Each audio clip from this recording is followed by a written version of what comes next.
నమస్తే, welcome to మనం TV. ప్రస్తుతం నాతో పాటు స్టూడియోలో ఉన్నారు సీనియర్ జర్నలిస్ట్ కిరణ్ గారు. వారితో మాట్లాడదాం. కిరణ్ గారు నమస్కారం సార్. హాయ్, నమస్తే. కిరణ్ గారు, ధర్మస్థల కేసు ట్విస్టుల మీద ట్విస్టులు కనిపిస్తూ ఉన్నాయి. 1 నుంచి 9వ ప్లేస్ వరకు తవ్వకాలు జరిగితే కేవలం 6వ స్థానంలో మాత్రమే అస్థిపంజరాలు పుర్రె దొరికిందని చెప్పి సమాచారం ఉంది. ఈరోజు శనివారం రోజు 9వ స్థానంలో అత్యంత కీలకమైన స్థానం ఇక్కడ భారీగా దొరకొచ్చే ఎముకలు అనుకున్నారు, కానీ మధ్యాహ్నం వరకు తవ్వకాలు చేసినప్పుడు ఏమీ బయటపడలా. ఇదొక పరిణామం అయితే, ఇంకొకటి ఆ ఫిర్యాదుదారుడు ఎవరైతే ఉన్నారో మొత్తం బ్లాక్ క్లాత్స్ కప్పిన వ్యక్తి, అతను సేఫ్టీ కోసం అలా పెట్టారు. సో అతన్ని ఈ సిట్ బృందంలో ఉన్న ఒక వ్యక్తి బెదిరించాడు, మంజునాథ్ గౌడ్. ఆ పోలీస్ అధికారి ఇతన్ని బెదిరించాడంట. నువ్వు కేసు వాపస్ తీసుకో, లేదంటే నువ్వు చస్తావని చెప్పి ఎవరు లేని టైం చూసుకొని అతను బెదిరించాడంట. ఈ పరిణామాలన్నీ చూసినప్పుడు ఒకవైపు ఏమో ఏం దొరకట్లా, 6వ ప్లేస్లో మాత్రమే దొరికింది 9 స్థానాలు, ఒకవైపు ఈ బెదిరింపులు. దీన్ని చూస్తే మీకు ఏమర్థమైంది? అంటే ఇక్కడ నిన్న మనం మాట్లాడుకున్నాం మీ ఛానల్లోనే, సిట్ దర్యాప్తు సరిపోద్దా అనుకున్నప్పుడు సిట్ దర్యాప్తు సరిపోయే అవకాశం లేదు అని. సో ఇప్పుడు మంజునాథ్ గౌడ్ బెదిరించిన వ్యక్తి పేరు. సో మీరు లోకల్స్ని మీరు సిట్లో భాగస్వాములను చేస్తే న్యాయం ఎట్లా జరుగుతుంది? ఇది లోకల్స్ దర్యాప్తు చేయలేరు. ఎందుకంటే లోకల్స్ నిజంగా అంత యాక్షన్ తీసుకోగలిగిన వాళ్ళైతే ఈ వ్యవస్థ అంతా ఎందుకు అంత మూగపోతుంది? దాదాపు 3-4 దశాబ్దాలుగా కుర్చీలు జరుగుతూ ఉంటే ఇప్పటి వరకు అసలు ప్రభుత్వ వ్యవస్థలు నిస్తేజంగా ఎందుకు ఉండిపోయినాయి? అలాంటప్పుడు మీరు సిట్ని మళ్ళీ వాళ్ళలో వాళ్ళకే సిట్టేస్తే సిట్లో కూడా వాళ్ళే ఉంటారుగా. సో ఈ వ్యవస్థని ఇప్పటి వరకు మేనేజ్ చేస్తున్న ఆ డి గ్యాంగ్ సభ్యులు ఎవరో సిట్ని మేనేజ్ చేయలేరా? ఖచ్చితంగా చేస్తారు.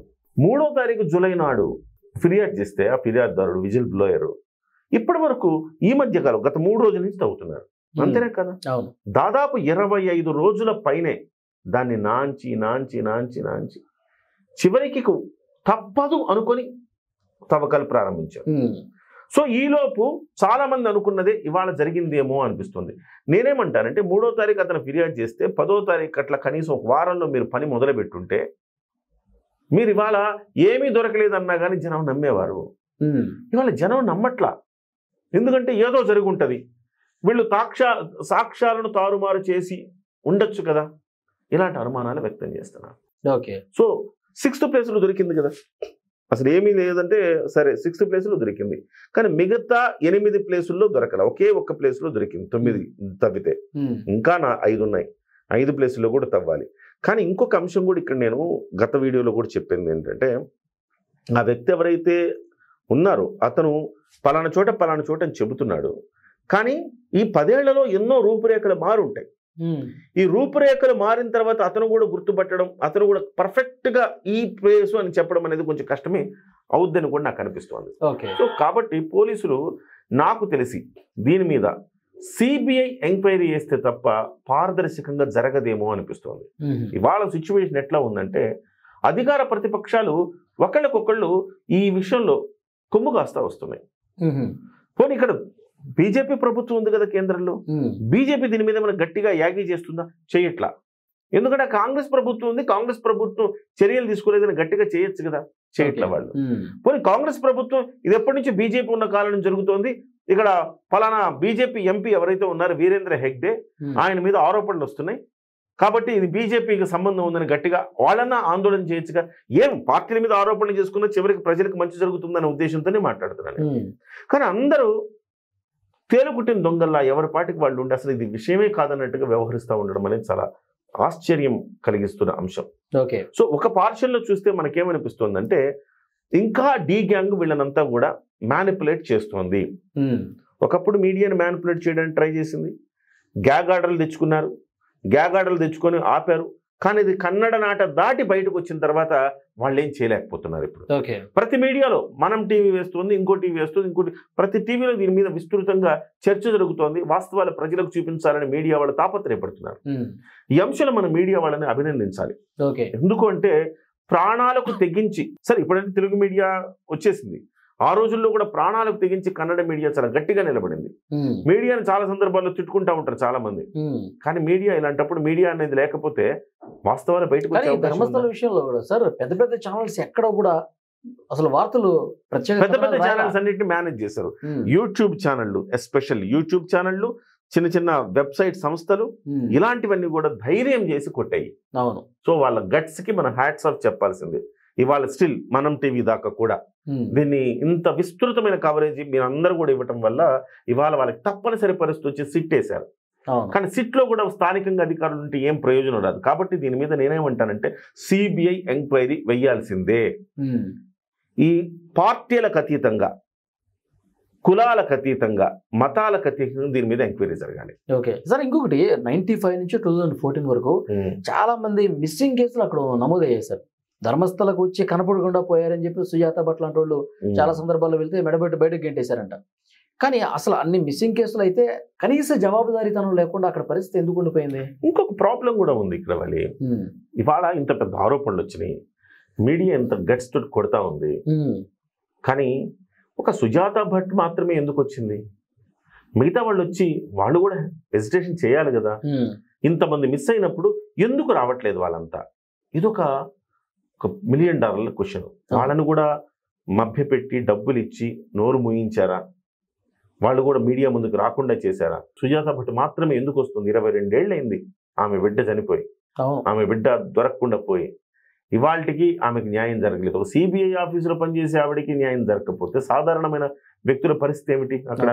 సో కాబట్టి ఇక్కడ ఒక కోణంలో చూస్తేనేమో అసలు ఎందుకు మిగతా వాళ్ళ తల్లులు రావట్లేదు, పేరెంట్స్ ఎందుకు రావట్లే, పిల్లలు ఎంత మిస్ అయిందంటే, మరొక కోణంలోనేమో ప్రభుత్వం ఈ రకంగా ఎందుకు నిస్తేజంగా ఉందనిపిస్తోంది. ఇంకొక అంశం, కీలకమైన అంశం కూడా మనం ఇక్కడ మాట్లాడుకోవాలి.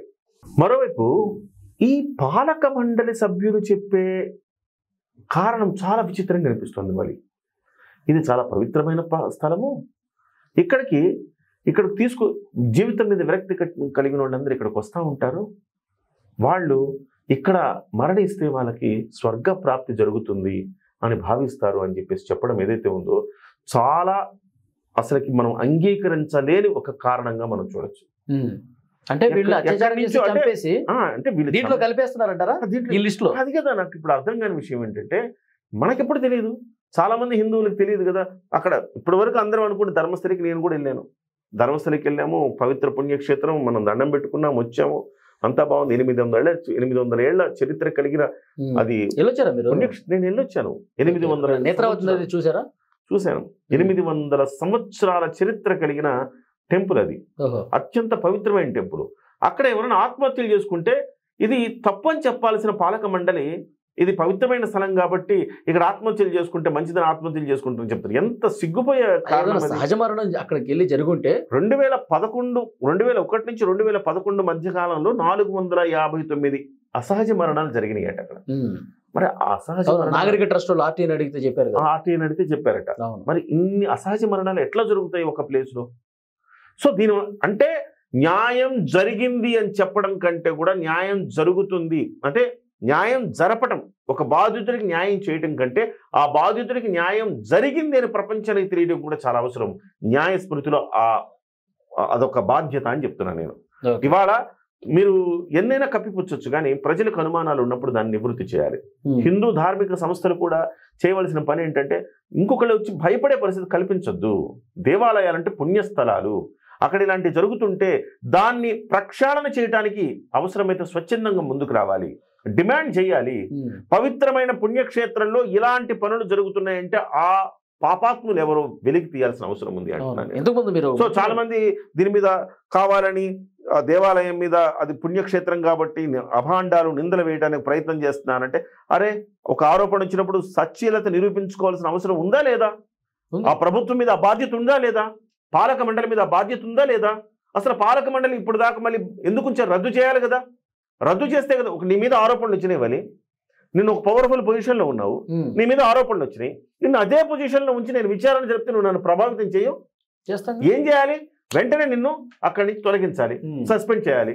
అప్పుడు సజావుగా జరుగుతుంది విచారణ. ఇది చేయకుండా, ప్రాథమికంగా చేయకుండా ఏవేవో మాట్లాడి ఏవేవో కారణాలు చెప్పి మభ్య పెట్టే ప్రయత్నం చేస్తున్నట్టు నాకు అనిపిస్తోంది. సో ఇవాళ మంజునాథ్ గౌడ చేసిన హెచ్చరికలు ఖచ్చితంగా సిట్టు వల్ల న్యాయం జరగదనిపిస్తోంది. సిబిఐ ఎంక్వైరీ రావాల్సిందే. సిబిఐ వేస్తారన్న నమ్మకం ఉందా? అదే అంటే నమ్మకం ఉందా అంటే డెఫినెట్గా సౌజన్యం మరణించినప్పుడు ఎంత పెద్ద ఎత్తున ఒక ఉద్యమం వచ్చిందో, ఆ పాప రేప్ చేసి చంపబడ్డది. ఆ తర్వాత ఆ పాపకు ఇప్పుడు ఇవాల్టి వరకు ఆ కేసు ఇన్వెస్టిగేట్ చేసింది కూడా సిబిఐ కదా సార్? అంటే నేనంటుంది సిబిఐ కూడా అతీతమేం కాదు వలి. నేనంటుంది సిబిఐ ఎన్ని కేసుల్లో లేదు. ఇవాళ సిబిఐ మనకి ఇప్పుడు ఈయన వివేకానంద రెడ్డి గారు చనిపోయారు, సిబిఐ ఎంతకాలం నుంచి విచారణ చేస్తుంది? తేల్చిందా? అలాగే జగన్మోహన్ రెడ్డి గారి కేసులు తేల్చిందా? కాకపోతే అల్టిమేట్గా మనకి వేరే అవకాశం ఏది? అట్లీస్ట్ అత్యున్నతమైన బాడీ సిబిఐ కదా. సిట్ కంటే ఇంకొంచెం బెటర్, గుడ్డి కంటే మెల్లమేలు అన్నట్టుగా అట్లీస్ట్ సిట్ వస్తేనా, సిట్ బదులు సిబిఐ. మీరు చెప్పిన సౌజన్య కేసులో కూడా సంతోష్ అనే వ్యక్తిని అరెస్ట్ చేసి జైల్లో వేశారు. కొన్ని రోజుల నుండి ఆయన బయటకు వచ్చేసాడు, అతని ప్రమేయం లేదని. ఎంత పేలవమైన దర్యాప్తు అది. ఎవరో ఒకరు చేసి ఉండాలి కదా మరి.